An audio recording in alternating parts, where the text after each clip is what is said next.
वो कहता है संसार मोटा हो गया, जीने की कला तो भाई। ओम नमो भगवते वासुदेवाय।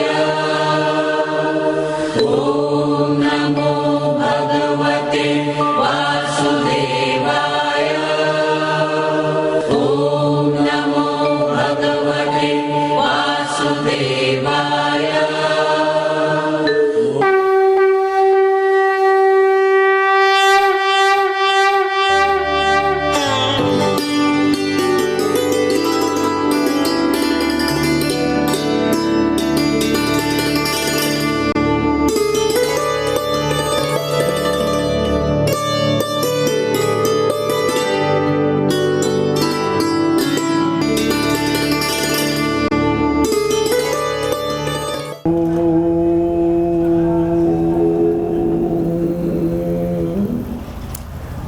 भगवान का नाम लेंगे।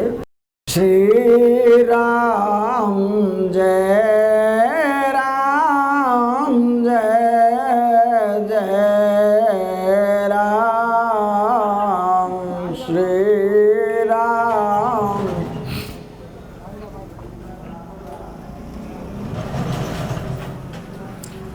श्री राम जय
सच्चिदानंद घन भगवान की जय। आनंद कंद भगवान की जय। अपने अपने गुरुदेव भगवान की जय। देखो राम की चर्चा करते हैं। राम सत्य को कहते हैं और सत्य सबका एक होता है। झूठ अनेक होते हैं। सत्य सभी सुखों का दाता है और झूठ सारे दुखों का दाता है। लेकिन हमें झूठ प्रिय है, राम से हमारा संबंध नहीं है। और संत हमें जगाने के लिए समय समय पर समाज में आते हैं कि सत्य जब हम पैदा न हुए थे तब भी था, अब हैं तब भी सत्य है तो हम जिंदा हैं। और शरीर में से सत्य निकल जाए तो शरीर मुर्दा है। हम कल शरीरधारी नहीं रहेंगे, परमात्मा तो रहेगा। तो हम उस सत्य को जानने के लिए सत्य शास्त्रों का पठन करते हैं, महात्माओं की संगत में जाते हैं, अनेक तीर्थों पर जाते हैं कि हमें उस सत्य का बोध हो जाए। सत्य का मतलब होता है उन सारी बीमारियों से मुक्ति मिल जाए जो बीमारियां हमारे जीवन में दर्द देती हैं। उन सारे रोगों से हम बच जाएं जो हमें टेंशन देते हैं, डिप्रेशन देते हैं, पैरालाइज हो जाता है, ब्रेन हेमरेज हो जाता है या हार्ट अटैक हो जाता है। आखिर ये बीमारियां आई कहाँ से? बीमारियां झूठ से उत्पन्न होती हैं और झूठ है ये जगत। यानी जहाँ तक हमारी दृष्टि जाती है वहाँ तक झूठ है और सत्य जो है वो तुम्हें देखने में नहीं आता है, लेकिन बिना सत्य के इस दुनिया का कोई भी कारोबार नहीं होता है। हम उस सत्य के जानने के लिए आपके सामने उपस्थित हुए हैं। हम उस सत्य को कैसे जान सकते हैं, या उसका रास्ता जानने के लिए कौन रास्ता अपनाया जा सकता है, उसके लिए मैं आपके पास ऋषिकेश से देखो परमार्थ निकेतन आश्रम से हम यहाँ पर उपस्थित हुए हैं।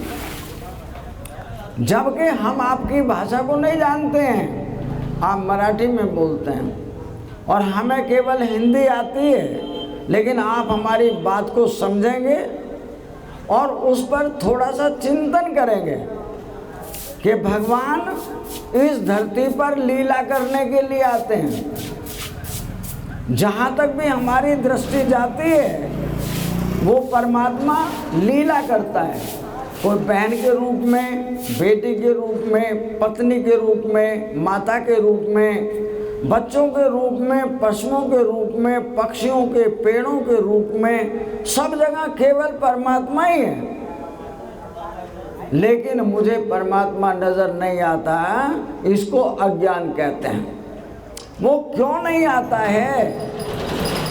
मेरी दृष्टि में परमात्मा का बोध क्यों नहीं होता है, इसके बारे में थोड़ा सा विस्तार से वर्णन करेंगे आपके सामने।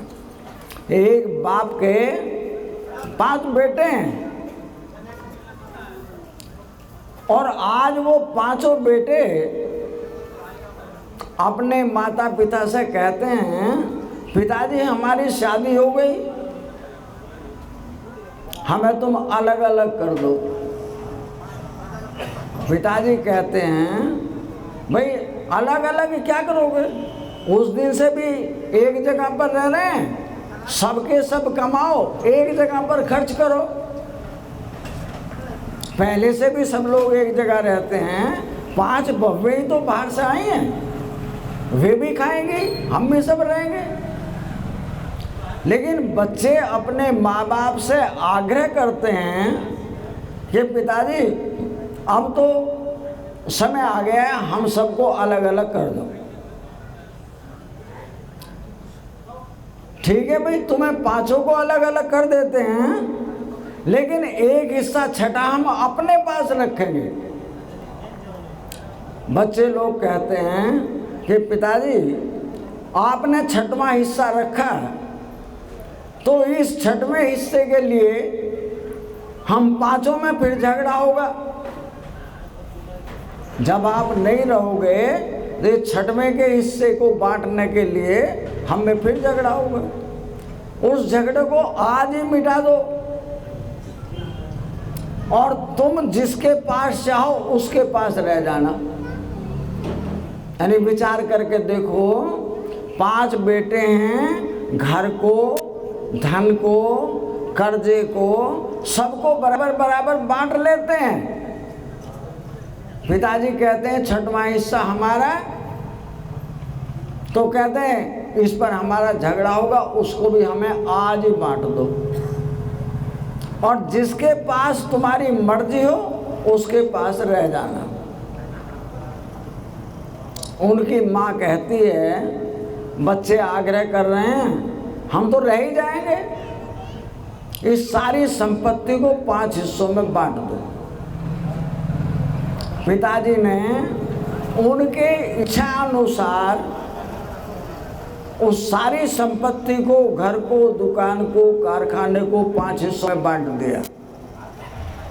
जब संपत्ति बट गई तो 4थे नंबर की बहू कहती है कि पिताजी अगर हमसे ये कहने लगे हम तो तुम्हारे पास रहेंगे, हम नहीं रखने के, हम तो हिस्से के साथ रखेंगे। यानी मम्मी पापा सबके पास रहें, उतने टाइम हम रख लेंगे, और हमेशा के लिए हमारे पास रहें तो हम नहीं रखने के। और दूसरे नंबर की बहू है, वो भी यही कहती है कि हम तो अपना जो हिस्से में आएगा उसी हिसाब से रखेंगे। परिणाम होता है वे पांचों मम्मी पापा को बांट देते हैं। मम्मी को कहते हैं मम्मी तुम तो छोटे भैया के पास चली जाओ और पिताजी बड़े के पास, और 2-2 महीने छोटे के पास रहोगी तो बड़े के पास आ जाना, और ऊपर चलोगी 2 महीने तो तीसरे के पास आ जाना, और पिताजी ऊपर से नीचे को चलते रहेंगे। ऐसी स्थिति में उन्होंने मम्मी पापा को बांट दिया। अब बूढ़ी थी, वो पहले ही जो सबसे छोटे बेटे के पास थी, एक दिन उसकी साड़ी किसी लकड़ी में उलझ गई, दरवाजे में वो फट गई। माँ कहती है बेटा हमारी साड़ी फट गई, तुम हमें अपनी पुरानी दे दो, जो थोड़े दिन की पहनी हुई है वही दे दो। बहू कहते हैं मम्मी ये तो सिल जाएगी, मैं सिल के दे दूंगी। मानो बहू उसे सिल कर माँ को दे देती है।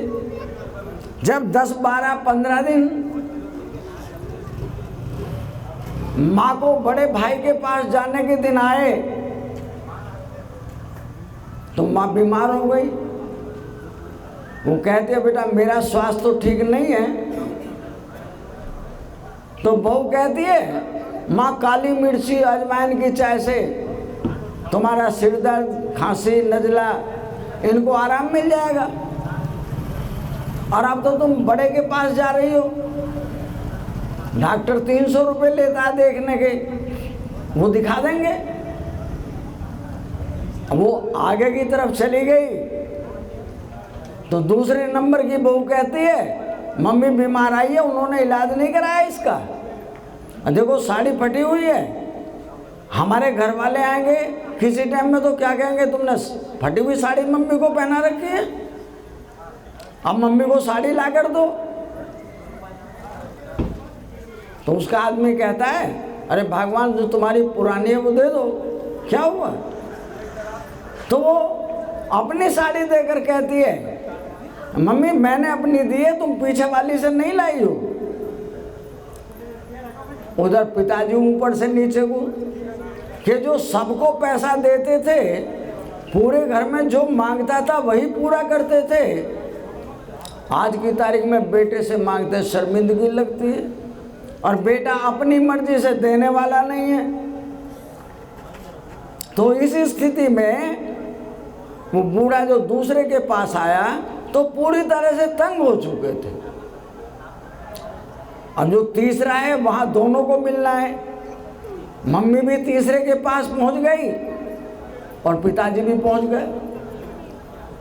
तो बुढ़िया अपने आदमी को कहती है कि हमें कितना जीवन बीत गया, ऐसे दिन हमने कभी नहीं देखे, जो दिन आज बीत रहे हैं क्या इन दिनों का कोई इलाज हो सकता है।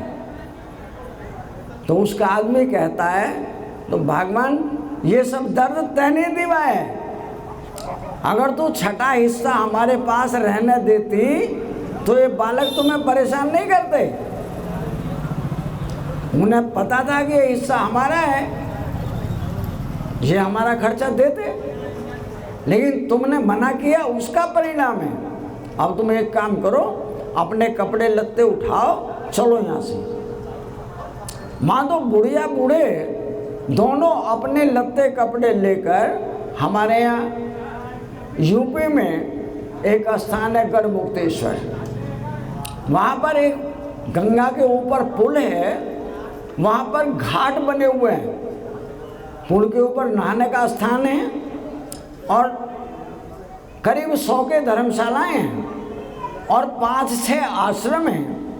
उन आश्रमों में 60 साल से ऊपर का बूढ़ा कोई भी हो वो जाकर रह जाए, उसे 1000 या 1200 रुपये महीना देने पड़ते हैं।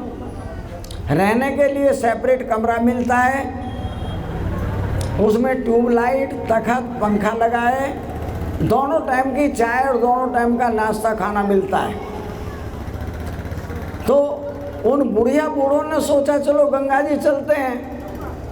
वो गंगा जी चले गए, लेकिन उनके पास पैसा नहीं है। वे दूसरे लोगों से कहते हैं भैया यहाँ के खाने की व्यवस्था है? उन्होंने कहा बहुत, यहाँ पर हमारे यहाँ अभी चलते हैं। सवेरे 8 बजे से लेके रात के 8 बजे तक भंडारा चलता है। कोई आओ कोई खाओ, किसी को किसी तरह की कोई दिक्कत नहीं है। बुढ़िया बूढ़े ने सोचो चलो गुजारा हो जाएगा। 5-6 जगह पर वहाँ जगह जगह पर खाना और सब्जी बंटता है, उनसे भी हमारा काम चल जाएगा। वो रहे 8 दिन तक। गांव के लोगों ने सोचा ये बुढ़िया बूढ़े ये दोनों नहीं गए, कल को हमारी औलाद भी हमें धक्का देकर निकाल देगी। उन्होंने फैसला किया उन बूढ़े बुढ़ियाओं को यहाँ लाना है। अपने बच्चों से पूछ रहे हैं कि भैया वो बूढ़े चले गए यहाँ से, उन्हें हम ले आए, तुम रख लोगे? कह रहे तुम कल को ले आओ। मानो उन बूढ़े बूढ़ियों को लेने के लिए गांव के दूसरे लोग गए। जो दूसरे लोग वहाँ गए वो कहने लगे भैया तुम हमारे पास रहोगे, गांव में अपने बच्चों के पास रहना, हमारे पास रहना। वो कहते भैया बड़ी मुश्किल से तो निकल कर आए हैं, कहाँ ले जाओगे हमें? क्योंकि हम रखेंगे ना अपने घर, तो हमारे पास चलो। बुढ़िया कहने लगी बच्चों को देखे बहुत दिन हो गए, चलो चलते हैं, एक बहाना है, लेने तो आए हैं, कहीं हमें अपनी मर्जी से जाना पड़ जाए। और बूढ़ी के कहने से वे दोनों पति पत्नी पड़ोसियों के कहने से चले आए। अब वो पड़ोसियों के यहाँ पर रह रहे हैं, उनके बेटों में रोज खबर जाती है तुम्हें शर्म नहीं आती, तुम 5-5 हो, तुम्हारे मम्मी पापा दूसरे के घर पर खाना खा रहे हैं। अरे कोई तुम में से ऐसा है जो शर्मदार अपने मम्मी पापा को ले आए?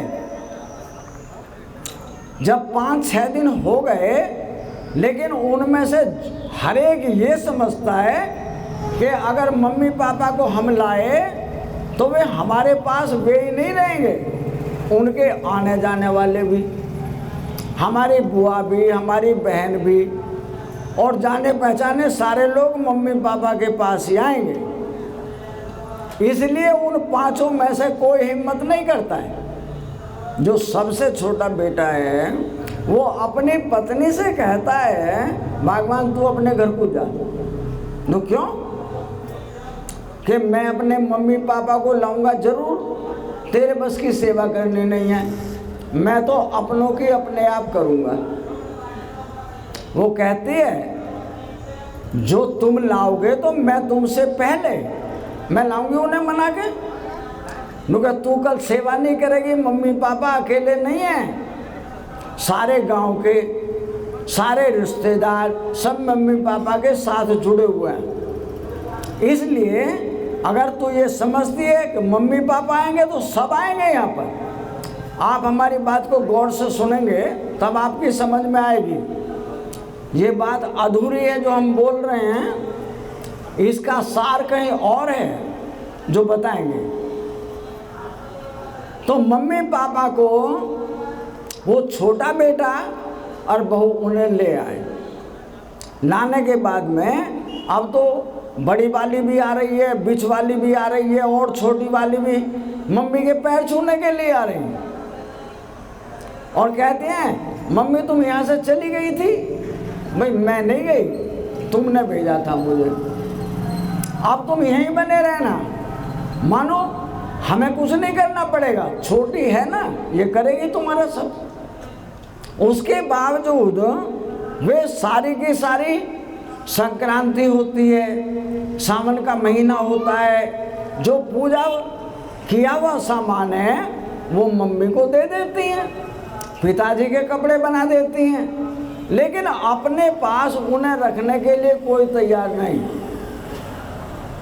परिणाम होता है जो आने जाने वाले हैं, घर के हैं, बाहर के हैं, रिश्तेदार हैं, वो भी वहीं पर आकर दुआ सलाम करते हैं, क्योंकि सबसे छोटे के पास है ना, सब लोग वहीं आएंगे। और छोटे वाला इसलिए खुश है क्योंकि अकेले मम्मी पापा के हिस्से का ही नहीं देता परमात्मा, जो आने जाने वाले हैं वो सबके हिस्से का देता है। हम ये समझते हैं हम अलग हो गए तो हमारे हिस्से में से हमारे पिताजी खा जाएंगे, आने जाने वाले खा जाएंगे, रिश्तेदार आएंगे वो खा जाएंगे। ऐसा नहीं है, बल्कि सच ये है कि हम उनके हिस्से का खा रहे हैं। ये हमारा दोष है कि हम अपने मम्मी पापा को ये समझते हैं वे हमारा खा रहे हैं। विचार करके देखो, जिस बालक को कल जन्म होगा उसका खाना परमात्मा ने आज भेज दिया है। जिसका खाना आज आ गया तो बच्चा अपने माँ बाप का खाता है, किसी रिश्तेदार का खाता है, परमात्मा का दिया हुआ खाता है। हम सबके सब कहते हैं कोई मेहमान आ गया है, वो मेहमान हमारा खाता है, हमारा नहीं, हम उसके हिस्से का खाते हैं। ठीक इसी तरह से हमारे गणेश जी भगवान, हमारे शिव जी भगवान है, राम भगवान है, कृष्ण भगवान है, हमारे हनुमान भगवान है। क्या मतलब समझते आप इनसे? कि हमने इन सारे भगवानों को नमस्ते तो करते हैं, इनको जल दे देते हैं, इन्होंने दे रखा है हमारे घर पर, कपड़ा इन्हीं का दिया हुआ, धन इन्हीं का दिया हुआ है, बालक बच्चे, गाड़ी बंगला दुकान सब कुछ इन्हीं भगवानों का दिया हुआ है। लेकिन हम उसमें से इन भगवानों को अंशदान करते हैं। और वो भी कैसा करते हैं? जो भगवान हमारे स्वार्थ की पूर्ति जल्दी से कर दे उस भगवान की पूजा करेंगे, और जो भगवान हमारा देर में हमारा सुनता है, हमारे स्वार्थ की हमारे मतलब की पूर्ति नहीं करता है, उस भगवान की पूजा हम नहीं करेंगे। लेकिन ये हमारी गलती है। कौन सी गलती है? कि हमने सारे भगवानों को पकड़ रखा है। जैसे माँ बाप छोटे बेटे के पास रह गए और बड़े वाले सारे के सारे मम्मी पापा को पैर छूने के लिए, भोजन त्योहार में देने के लिए, कपड़ा पहनाने के लिए वे छोटे वाले बेटे के पास आते हैं। क्यों? कि वे माँ बाप एक के पास बैठ गए, और जो एक के पास हैं तो उस बेटे को पता है मम्मी बीमार है, मम्मी की चप्पल टूट गई, पिताजी के कपड़े फट गए, उनको दवाई की ज़रूरत है। अगर वो एक के पास रहेंगे तो उनकी सारी ज़रूरतें पूरी होंगी। और अगर तुम सारे भगवानों के पास रहोगे, आज गणेश जी की, गणपति बप्पा मौर्य, कल शिव जी की, परसों हनुमान जी की, अगले दिन विष्णु की, तुम पूजा करते रहो। जब तक तुम सबकी पूजा अलग अलग करते रहोगे, किसी एक को अपना नहीं बनाओगे, तो समझ लेना तुम्हारी कोई ज़रूरत पूरी नहीं हो पाएगी। विचार कर लेना बहुत अच्छी तरह से कि कोई भी व्यक्ति हो, अगर वो एक कोने पर बैठा है किसी के भी पास, चाहे शिव जी के पास बैठ जाओ, राम के पास बैठ जाओ, किसी माता के पास बैठ जाओ, तो वो अपने भक्त की सारी ज़रूरतें पूरी करेगी, ये उसका काम है। और अगर मैं अलग अलग भगवानों की सबकी पूजा करता रहूं, तो जिस दिन मैं यहाँ से मरता हूँ ना, उस दिन सारे भगवान धर्म राज के पास मिलते हैं। शिव जी कहता मेरी नहीं करी, हनुमान ने भी पूजा की थी, कहता मेरी नहीं, इसने केले की पूजा की, तुलसी की पूजा की, आम की पूजा की, पीपल की पूजा की, बड़ की पूजा की, शनि की पूजा की, राहु की पूजा की। इसका मतलब क्या हुआ है? तुम्हें एक भी मिलने वाला नहीं। और नमस्ते सारों को से करना, बैठना एक के पास। शिव जी को अपना बना लो, राम को अपना बना लो, ब्रह्मा को विष्णु को अपना बना लो, लेकिन एक के पास बैठोगे ना। अगर एक के पास, सबसे छोटे बेटे के पास बैठ जाओ, मझले के पास बैठ जाओ, सबसे बड़े के पास बैठ जाओ, वो तुम्हारा सब तरह से क्या लगता है, यहीं तक नहीं, वो मरने तक का ठेका लेता है कि माँ मरेगी तो उसकी तेरहवीं करनी पड़ेगी, उसके पीछे दान करना पड़ेगा, लोगों को सबको भोजन के लिए आमंत्रित करना पड़ेगा। कब? जब एक के पास हो। परमात्मा क्यों नहीं मिलता है? कि हम सबकी पूजा करते हैं इसलिए नहीं मिलता है। सबकी पूजा करना बुरी बात नहीं है, एक को अपना बनाना है, इसके तो हम हैं और ये हमारा है। और सबको अलग अलग अगर तुमने कि हम उसको और उसको, तो तुम्हारा कोई ख्याल नहीं रखेगा।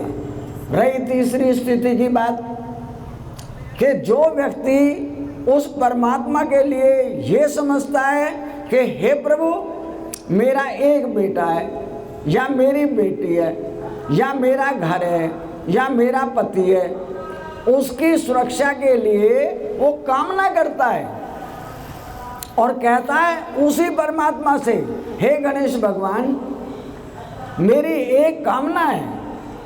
उस कामना का प्रमाण देता हूँ कि एक माई के एक बेटा था, ब्राह्मण थे, गांव में रहते थे और पति पत्नी ये करते थे कि भाई इस बेटे की शादी हो जाएगी, ये बड़ा हो जाएगा।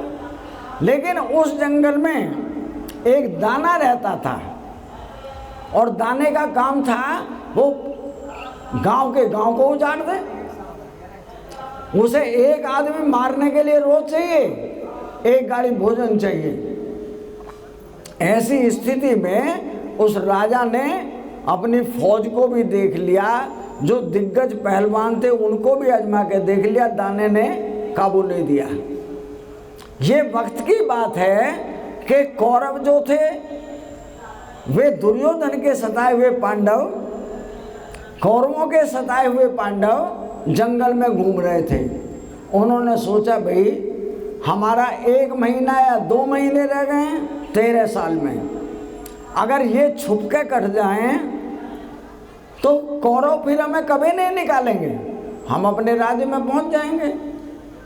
इसलिए उन्होंने अपना ब्राह्मण का वेश बनाया और ब्राह्मण का वेश बनाकर वे कहने लगे हमें तो किसी गरीब ब्राह्मण के यहाँ जाना है। अब 5 पांडव, 6ठी उनकी माँ यानी कुंती भी साथ है। अब उन 6 के 6 को रखने के लिए पूरे गांव में कह बैठे कि हमें किसी गरीब ब्राह्मण के यहाँ जाना है।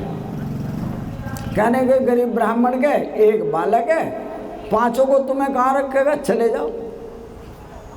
उस ब्राह्मण के यहाँ चले गए और राजा ने उस दाने से समझौता किया था, एक आदमी एक गाड़ी भोजन तुझे रोज मिल जाएगा, मैं तेरे घर पर यही भेज दूंगा, गांव को उजाड़ने की जरूरत नहीं है। दाने ने स्वीकार कर लिया। अब राजा जिसकी मर्जी होती थी उसी को कहता था कि कल उसको जाना है। उस गांव में जिसके एक ही बेटा है वो परमात्मा से रोज प्रार्थना करती थी, प्रभु मेरा तो एक ही है, अरे ये राजा इसको भी अगर दाने को दे देगा तो मेरा तो कोई सहारा रहेगा नहीं। इसलिए वो रोज भगवान से प्रार्थना करती है। उधर 5 पांडव और 6ठी उनकी माँ कुंती, वो ब्राह्मण के घर में रहने के लिए शरण मांग रही है। तो वो ब्राह्मण वो कहते हैं भैया आ जाओ। उन्होंने कहा जी हम तो तुम्हारे यहाँ ठहरेंगे, ठहर जाओ। अब जो गरीब है उसके दाल हो, सब्जी हो, आटा हो, कितना हो सकता है? वे 3 प्राणी हैं, पति पत्नी और एक बालक है, और 6 ये आ गए। लेकिन गरीब जो होता है उसका हृदय बहुत बड़ा होता है। अमीर आदमी तो रास्ते में कोई मांगे भैया कुछ, वो कहता आगे, हाथ जोड़ लेगा, आगे चले जाओ। लेकिन गरीबों ने कहा आ जाओ भैया बैठ जाओ, जैसी रूखी सूखी हम खा रहे तुम भी खा लेना। अब वो पंडतानी अपने पंडित जी से कह रही है कि आटा तो उसमें आधा किलो ही है, इनमें से तो एक आदमी खा जाएगा आधा किलो को, बाकी का क्या होगा। तो कुंती उस बात को समझ रही थी। कुंती ने कहा बहन यहां सुन मेरी बात, देख उस घड़े को या टोकनी को जिस बर्तन में आटा है उसे उलटना मत, अपनी परात में आटा निकालती रहे और छानती रहे, सबका गुजारा हो जाएगा। अगर तूने बर्तन को उलट दिया फिर काम नहीं चलेगा। परिणाम आप समझ लो कि उसने अपनी परात को भर लिया, आधा किलो आटा ही था, वो निकालती रही और छानती रही। ऐसे ही दाल को कह दिया कि पूरी दाल उलटना नहीं है, निकालती रहो और उसमें से धोने के लिए पानी में डालती रहो। वो दाल निकालती रही। उनके दिमाग में बात आ गई, ये साधारण आदमी नहीं है, ये तो कोई देवता हैं और हमारे घर में आए हैं तो हमें तो बड़ी खुशी मिलेगी इनसे। मानो उन्होंने अपनी परवाह ना करते हुए आने वाले पंडितों की पूरी सेवा की।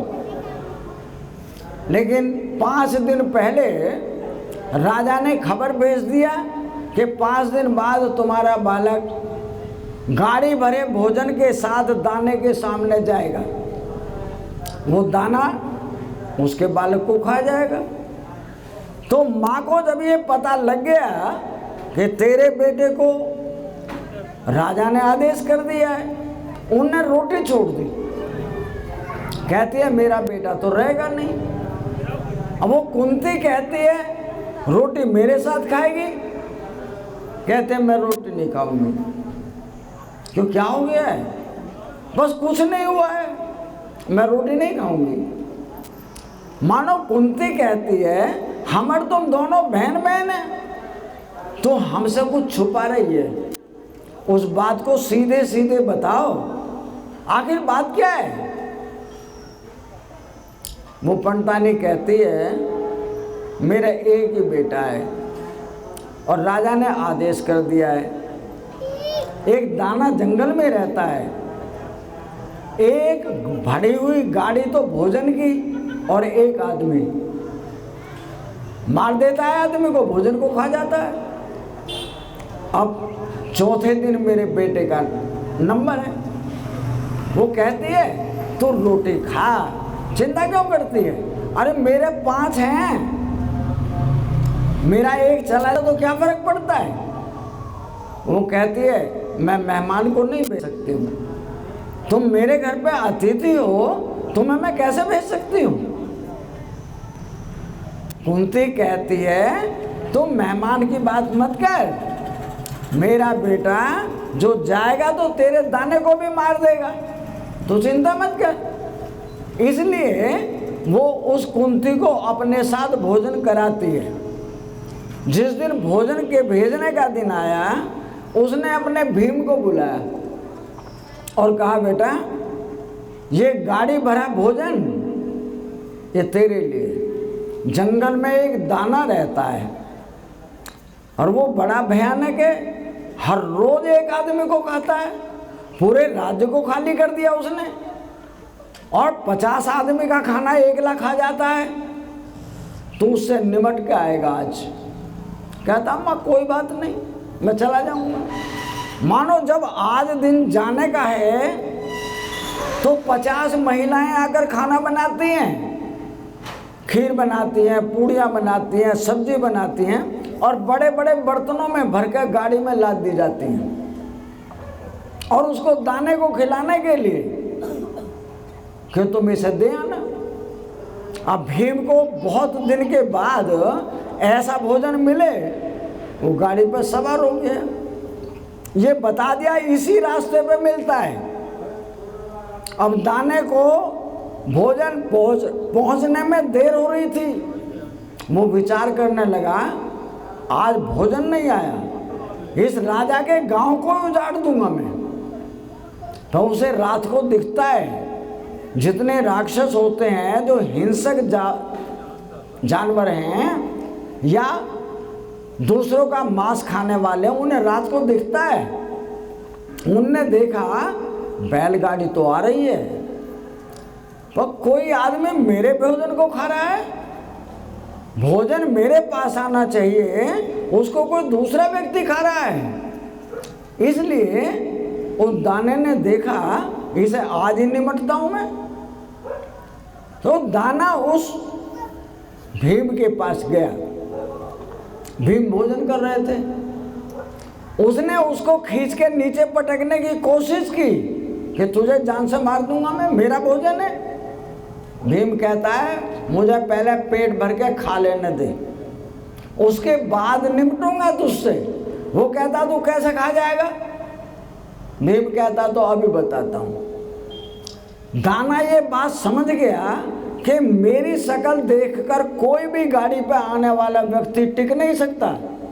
फौरन चिल्लाकर भाग जाता था और मैं दौड़ते हुए को मार देता था।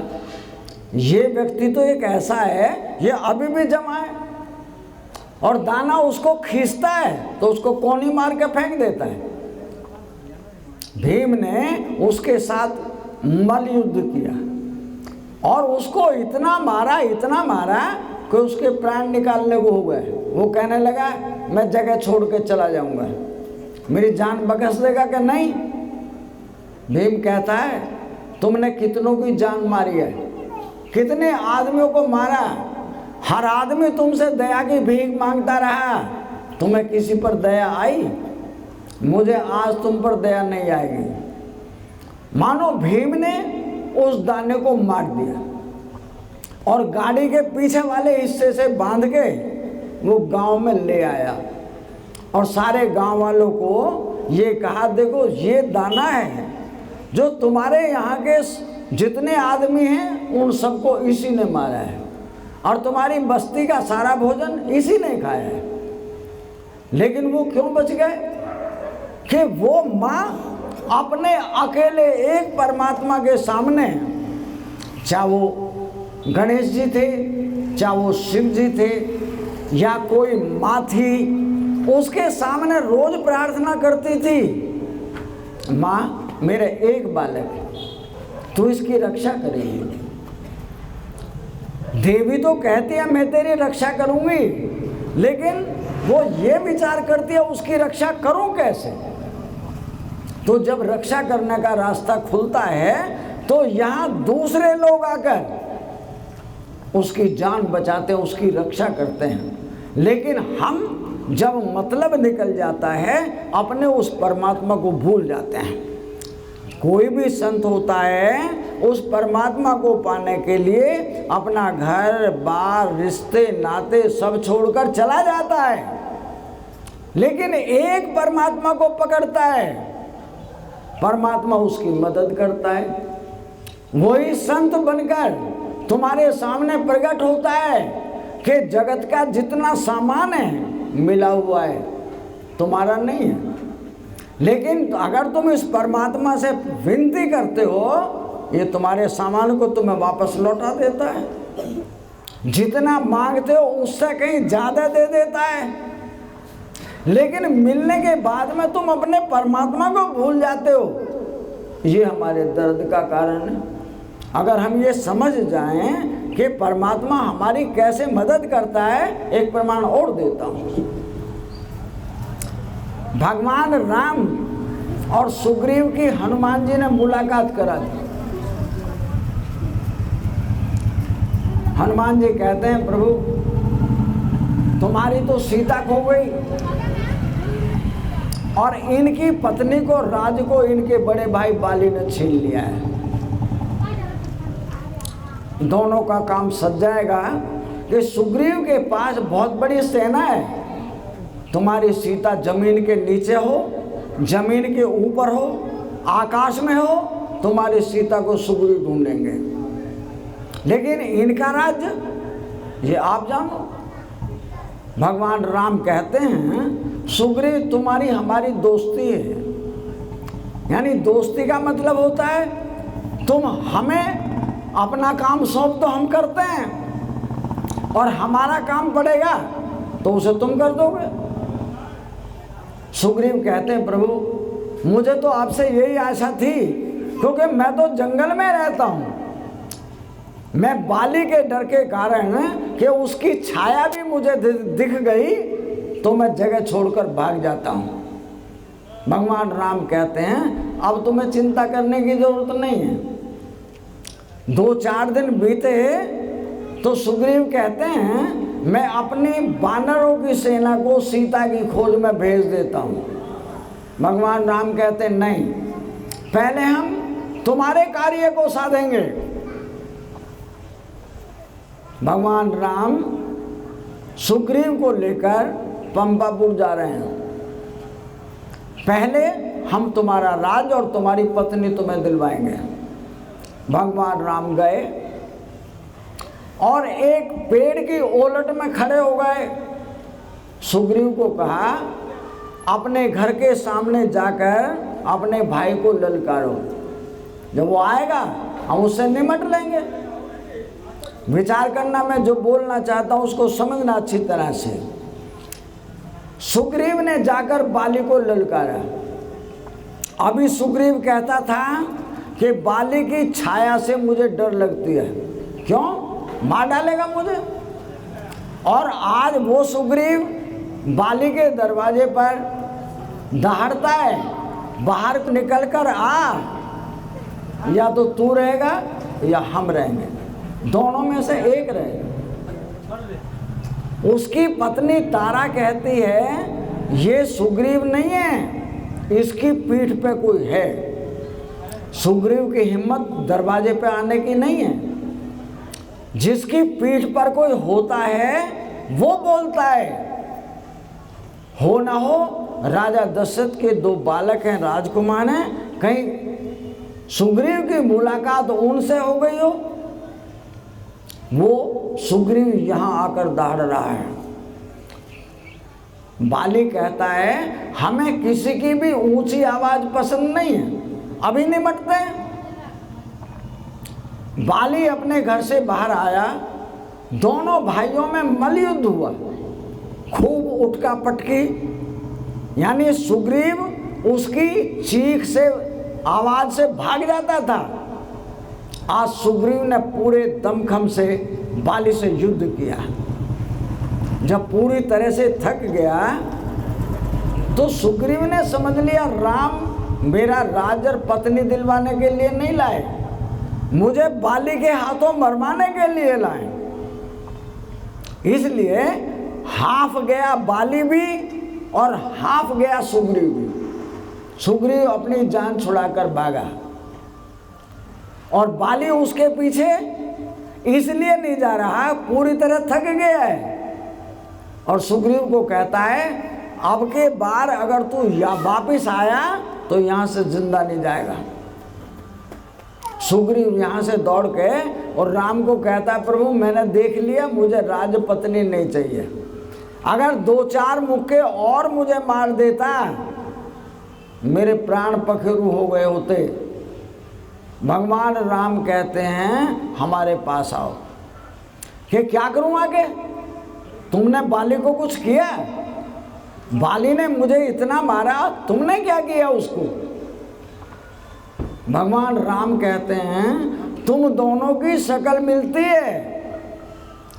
काश मैं बाण चलाता और वो सुग्रीव को लग गया होता तो मेरी दोस्ती तो खत्म हो गई। मैं तुम्हें राज्य दिलवाने के लिए आया था, एक हत्या हो जाती मेरे जुम्मे। मैंने इसलिए अपना बाण तरकस से नहीं निकाला क्योंकि तुम्हारी शक्ल मिलती है। और तुम मेरे पास आ जाओ कि महाराज मेरा देह का एक एक अंग टूटा पड़ा है। राम कहते हैं हमारे पास आओ। राम मानो उसके शरीर को छूते हैं, उस शरीर पर हाथ फेरते हैं, कहाँ दर्द हुआ है? कहता है अब तो मुझे लगता है जैसे कोई आदमी सो जाता है तो उसकी थकान उतर जाती है, मुझे कुछ ऐसा लग रहा है। राम कहते हैं देखो हमारे गले में माला है, इस माला को हम तुम्हें पहना रहे हैं। विचार करना, राम अपने गले की माला सुग्रीव के गले में डाल रहे हैं। वो कहते हैं ये माला तुम्हारे गले में से निकलकर बाली के गले में चली गई तो तुम मारे जाओगे, और ये माला तुम्हारे गले में पड़ी रही तो बाली मारा जाएगा। मुझे अपनी माला की पहचान है, सुग्रीव की और बाली की पहचान नहीं है। सुग्रीव ने कहा ठीक है प्रभु, मैं जाता हूँ कि एक रहेगा, दो नहीं रह सकते हैं, या तो बाली रहेगा या सुग्रीव रहेगा। यहाँ से अब सुग्रीव दोबारा जाके ललकारता है।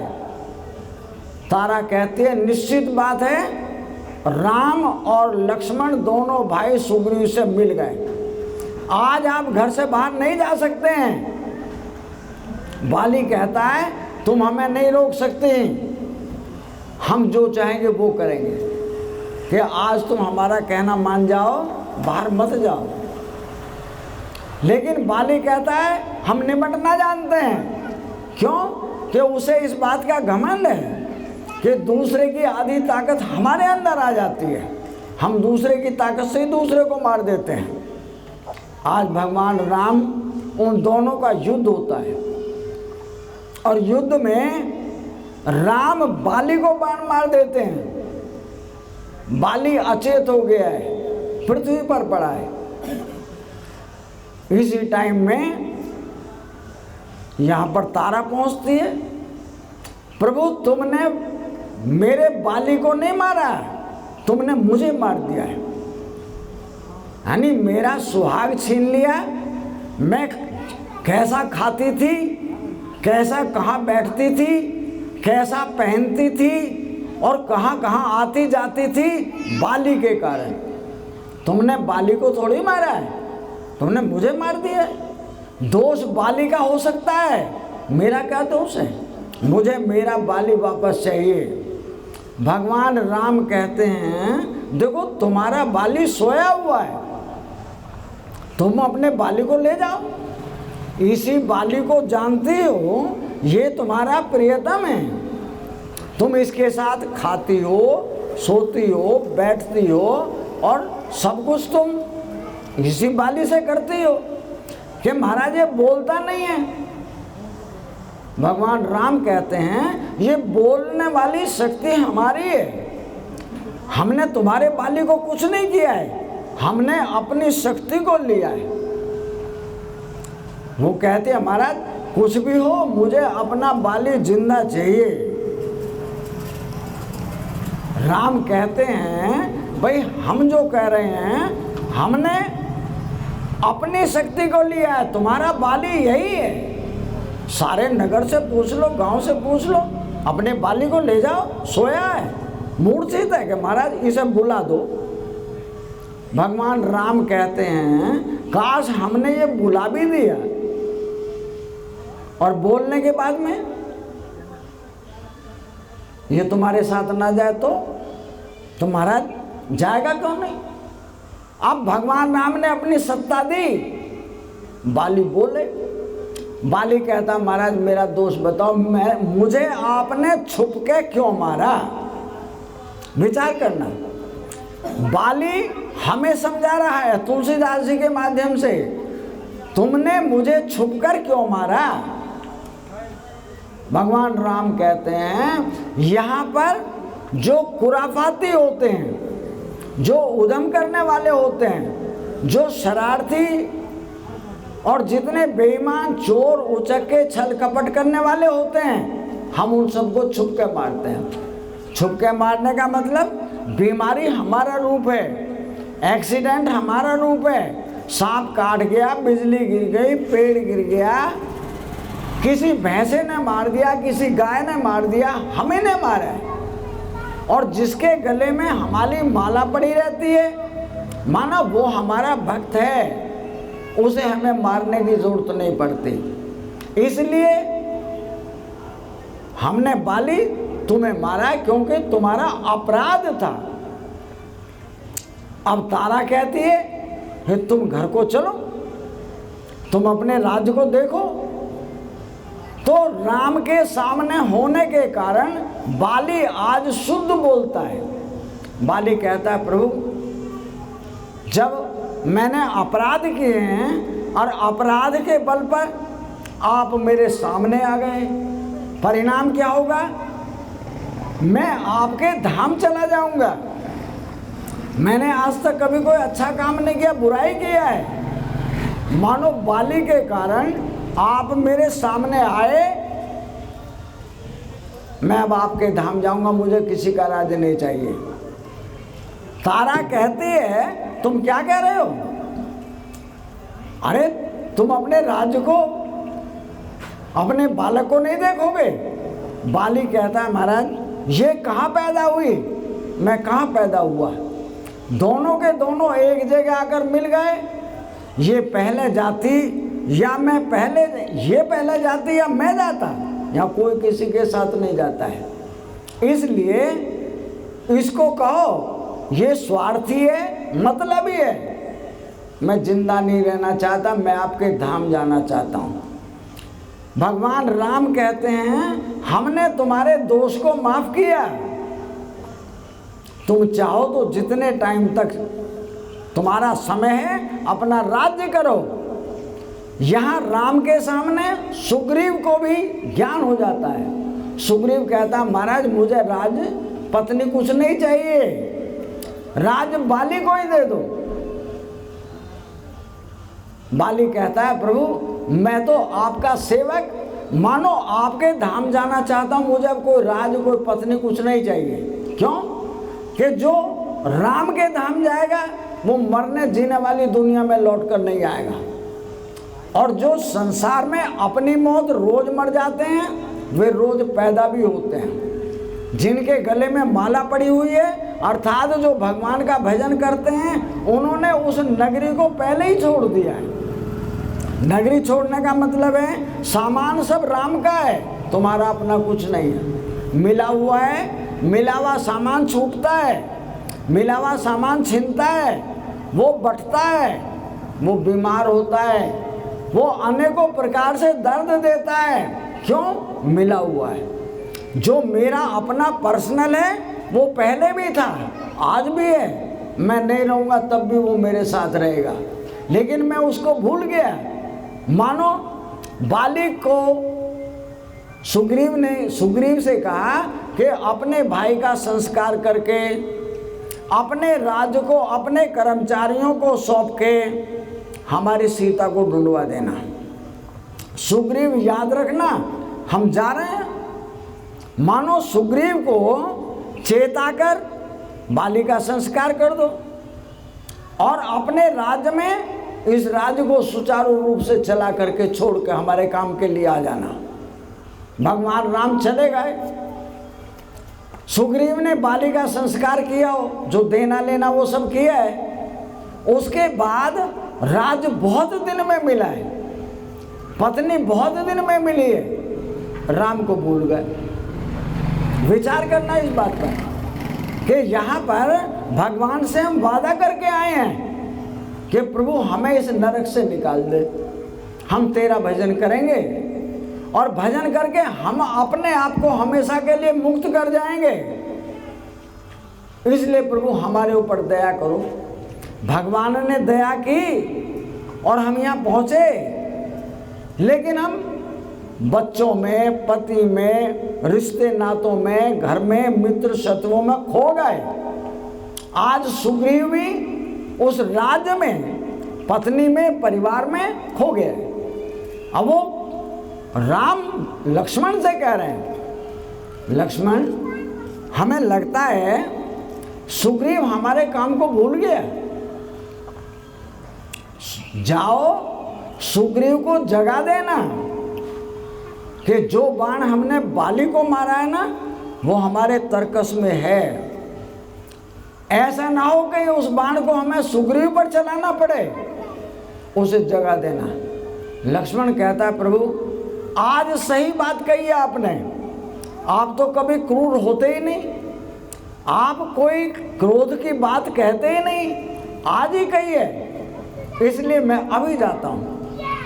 मानो लक्ष्मण एक संत है और वो चल करके विभीषण सुग्रीव के पास जाए और सुग्रीव दूर से देखे लक्ष्मण आया है, मानो तुरंत याद आ गई वो बात कि जो लक्ष्मण आया है राम ने भेजा है। मैं इस मेले में आके खो गया, मैं राज्य में, पत्नी में, बच्चों में, परिवार में खो गया, अपने राम को भूल गया। मुझे राम का काम अब याद आया है। जैसे लक्ष्मण पहुंचे तो कहता है भैया मैं अभी चलता हूं, मैंने छोड़ दिया राजकाज। क्या छोड़ा है कि इसको ये जाने पहले मैं सीता की खोज कराऊंगा, उसके बाद कोई काम करूंगा। तो तब वो राम की सेवा के लिए तैयार होते हैं। यहाँ भी वो संत बाजार में इसीलिए आते हैं कि जो जिज्ञासु लोग होते हैं, जो परमात्मा के परम भक्त लोग होते हैं, वे संत के पास जाएंगे और संत के पास जाकर क्या लेंगे वो संत से कि जो सामान तुम्हें मिला हुआ है तुम्हारा नहीं है, वो तुम्हें परमात्मा ने मेहरबानी करके दिया है, उसका सदुपयोग करना। उसको जो सामान दिया जाता है अपना सामान लेना भी आता है। उस लेने से पहले जिसका जो सामान है उसको दे देना चाहिए। जैसे कोई आदमी किसी आदमी से 50,000 रुपये ले आए, जब तक वो पैसे जाते नहीं है उसकी नींद उड़ गई है। जिस दिन उसके पैसे दे देता है उस दिन कहता है आज मैं तेरे कर्जे से उऋण हो गया, मानो उसे बड़ी शांति मिलती है। और मैंने राम जी का कर्जा ले रखा है, ये तन उसने मुझे इसलिए दिया था। इससे परमात्मा की सेवा करना, इससे सत्य बोलना, इससे संसार के वे सब कार्य करना जो मुझे अच्छे लगते हैं। लेकिन मैं संसार के वो कार्य इससे करता हूँ मुझे खुद को ही अच्छे नहीं लगते। मिलावट कर लेता हूँ, धोखा दे देता हूँ, झूठ बोल देता हूँ, ठगी कर लेता हूँ, दूसरों के साथ में चुगली बुराई, यहाँ तक अगर मेरा मतलब सिद्ध हो तो मैं दूसरे की जान तक ले लेता हूँ। और भगवान क्या कहता है, छिन जाएगी तेरी ये काया, तेल मल करके जिसको निलाया, छीन ली जाएगी तेरी ये काया, साबुन मल करके जिसको निलाया, सुंदर गोरा ये तन राख जावेगा बन फिरने आना, काहे फिरता है बन कर दीवाना। संत क्या कहता है, ये काया मैंने दी है, जो मैंने दी है मुझे लेनी आती है। तू इससे ऐसे कर्म करना जो तुझे अच्छे लगते हैं।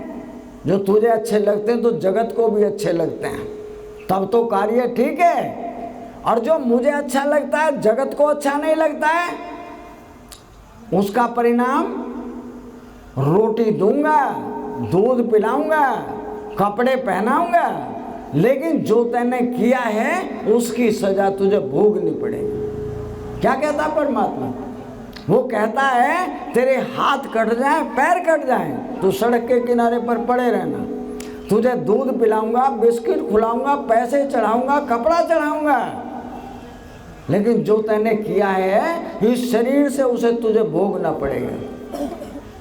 अन्यथा मेरे किए हुए कर्म का परिणाम, यानी जो तैने कर्म किए हैं उसका परिणाम मेरे पास है, उस परिणाम को तुझे भुगतना पड़ेगा। जो किया है उससे तुम बच नहीं सकते हो। तो संत हमें आगाह करता है, तेरे घर वाले खड़े रहेंगे, डॉक्टर और परिवार रिश्ते नाते वाले खड़े रहेंगे, और मैं उसके बावजूद बताए उस पर पर्दा डाल देता है। जो अच्छा काम करता है उसे सारी दुनिया को बता देता है, और जो बुरा करता है उसको किसी को बताता नहीं है, उसका परिणाम खुद भुगतना पड़ता है, घुट घुट कर भुगतना पड़ता है। इसलिए संत जगाता है हमें वो कुछ करना चाहिए जो हमें अच्छा लगे और इस जगत को अच्छा लगे। जो केवल मुझे अच्छा लगता है, जगत को बुरा लगता है, परमात्मा को भी बुरा लगता है। परमात्मा इस सब में, कुत्ता, बिल्ली, हाथी, घोड़ा, बैल, गाय, भैंस, पेड़ पौधे जितने भी हैं सब परमात्मा के स्वरूप हैं। जिसमें से परमात्मा निकल जाता है वो मुर्दा हो जाता है, और जिसमें परमात्मा बना हुआ है वो सुंदर सुदृढ़ सब कुछ अच्छा ही अच्छा होता है। इसलिए मुझे उस परमपिता परमेश्वर को जानना, अपनी सारी बीमारियां इस भगवान को सौंप देना। प्रभु मैं तुम्हारी हूँ, तुम मेरे अकेले मेरे परमात्मा हो। मैंने केवल तुम्हें जानती हूँ और मेरे सारे दर्दों को तुम जानते हो। उस परमात्मा को जो अपने आप को सौंप देता है, परमात्मा उसकी सारी बीमारियों को अपने पास ले लेता है। हमें इतना ही कहता है, वाणी को विराम देंगे, 2 मिनट भगवान का नाम लेंगे। गोविंद मेरो है, गोपाल मेरो है, श्री बाके बिहारी नंद लाल मेरो है, श्री बाके। गोविंद मेरो है, गोपाल मेरो है, गोविंद मेरो है, श्री बाके बिहारी नंद लाल मेरो है, श्री बाके बिहारी। बोलो सच्चिदानंद घन भगवान की जय, आनंद कंद भगवान की जय, अपने अपने गुरुदेव भगवान की जय। ओम।